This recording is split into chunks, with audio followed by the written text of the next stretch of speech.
माघ महत्म हम सभी इन दिनों माघ के पवित्र महीने में श्रवण कर रहे हैं। आज एक धनी वैश्य की कथा दत्तात्रेय जी महाराज सुनाते हैं, जिसमें कि जीवन का एक अद्भुत सार छुपा हुआ है। आप अंत तक सुनिएगा।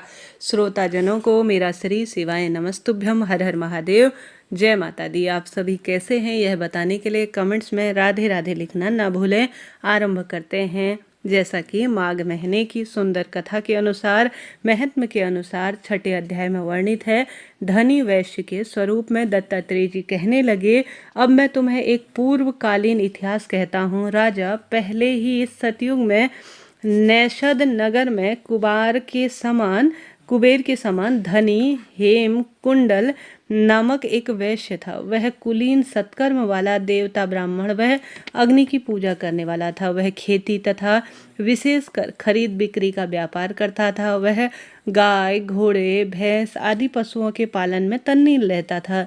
दूध, दही, मट्ठा, गौमय तृण, लकड़ी, फल, मूल, नमक, पीपल, धान्य, साग, तेल, अनेक प्रकार के वस्त्र, धातु, गुड़, खांड, चीनी आदि के व्यापार में उस वैश्य के 8 करोड़ असरफियां उसने इकट्ठा कर ली थी। बुढ़ापा आने पर वह सोचने लगा कि संसार क्षणिक है। उस धन के छठे भाग से उसने धर्म के काम किए, विष्णु मंदिर और शिवालय बनाए, समुद्र के समान तालाब, बावड़ी और समुद्र खुदवाए, और साथ ही वह सरोवर इत्यादि की भी खुदान में लगा था।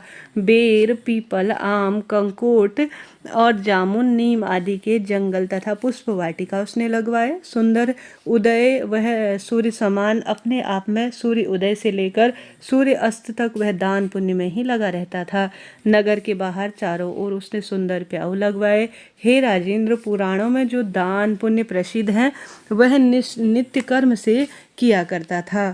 तदंतर वह पापों का प्रायश्चित कर देवता और अतिथि पूजन में लगा रहता था। इस तरह सदा चरण करते हुए उसके 2 पुत्र पैदा हुए, जिनका श्री कुंडल और विकुंडल उसने नाम रखा। तत्पश्चात वह वैश्य अपने लड़कों के ऊपर गृहस्थी का सारा भार छोड़कर स्वयं तपस्या करने वन में चला गया। गोविंद को तपस्या में अपने शरीर को कुश करके विष्णुलोक को वह प्राप्त हुआ। हे राजेंद्र, उसके दोनों पुत्र रूप और धन के मद में अभिमानी होकर दुशील, व्यसन में तल्लीन, धर्म रहित माता और वृद्ध पुरुषों का वचन बिल्कुल भी नहीं मानते थे। वह पिता के मित्रों का बहिष्कार करते तथा अधर्म में तल्लीन होकर पर स्त्री का गमन करते थे। यह वीणा आदि बजाने और गीत रंग में फंसकर सदैव सैकड़ों वैश्यों के साथ रहने लगे।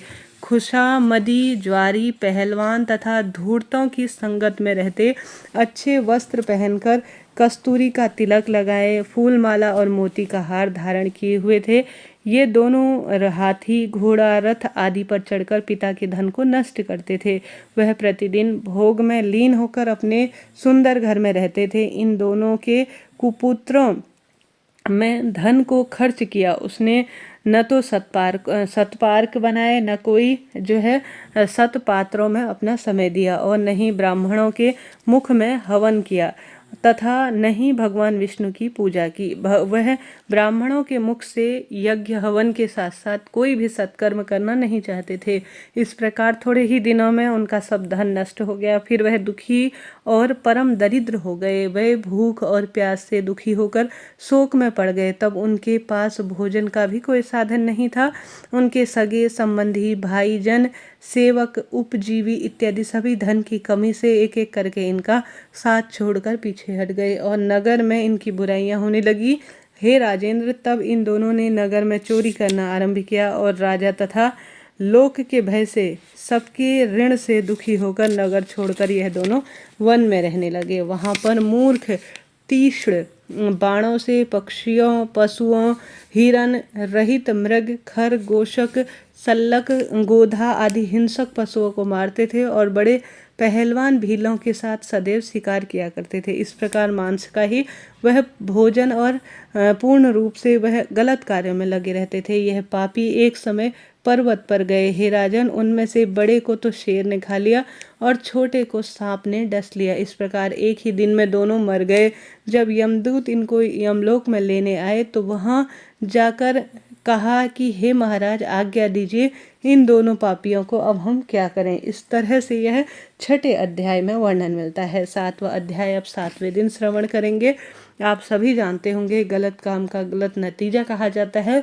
अगर संतान पूर्ण रूप से सही नहीं होती है तो वह किसी न किसी स्वरूप में धन को नष्ट करने वाली होती है। इस कारण से कहा जाता है धन इकट्ठा करने की बजाय अपनी संतान को सत्कर्म के मार्ग पर आप प्रेरित करें। इस कथा से, जो कि अपने आप में राजा दिलीप को प्रभु ने, जो ऋषिजन थे, उन्होंने सुनाई और इसकी महिमा अद्भुत है। आशा है, उम्मीद है आपने यह कथा सुनी। अब आगे का जो अध्याय है वह कल श्रवण करेंगे 7वें दिन। तो आप सभी से अनुरोध है, चैनल को लाइक करें, शेयर करें, सब्सक्राइब करें, कमेंट्स में हर हर महादेव लिखना ना भूलें।